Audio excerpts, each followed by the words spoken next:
And you think the coaches are able to do that as well? Yes, Ole Gunnar Solskjaer, Mike Phelan and all that? Yes, they're possible. You look, I've touched on style of play. I've touched on the way how Wan-Bissaka can make himself a better player going forward in terms of positioning-wise and where is he receiving the ball. He's a good defender, stop crosses, he's quick, he can head balls. For me, that's already a good platform to start. Out of interest, when it comes to your career, who do you find was a really good coach that was able to teach you new things, even when you already turned professional and, say, played 50 games for a club? Well, it's very ironic you asking that question, because a few months ago I read an article from Wayne Rooney with all the managers he's had and the career he had. And the question that was asked to him was, who is the best manager you've ever worked for or played for? And he chose Louis Van Gaal.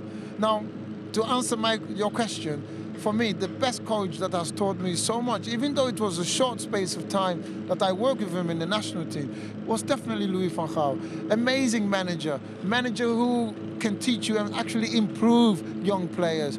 It's just a shame how things went when he was at Manchester United. We don't know the ins and outs, how things were, but for me, he's by far. What is it about him? What did he do that makes him stand out, in your opinion, that's made him come out as the first name on that list? The detail of coaching, the detail of how he sets you up. I'll give you an example. With my debut in the national team, he spoke to me and he said, look, the first half against Denmark, you won't start. Have a look at how Edgar Davids will start. Second half, you'll come on. We had 2 days of training. I trained really well. And then he gave the team talk.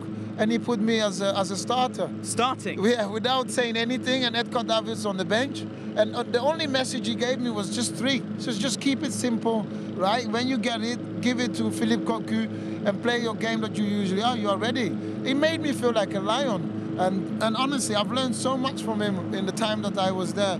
And when I read the article of Wayne Rooney about Louis Van Gaal, it made me think and say, okay, so it wasn't just me, which is great. What did Edgar say to you?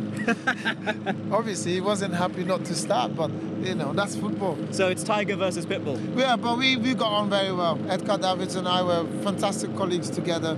And, yeah, we knew whoever plays is going to do a job, so. And he didn't wear the glasses, right? Yeah. I just need to check. And just one final thing about Louis Van Gaal. Is he as eccentric as he lets on? I mean, it was just here, wasn't it, where he put it to fall over and do all of that?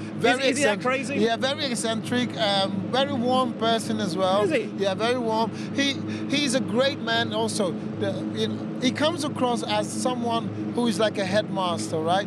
Where you can't really do much and say much. As soon as he enters the room, he demands respect because he's got a trophy cabinet behind him to start with, a proven record that he can develop good young players as well. For me, he was the manager that I learned a lot from him.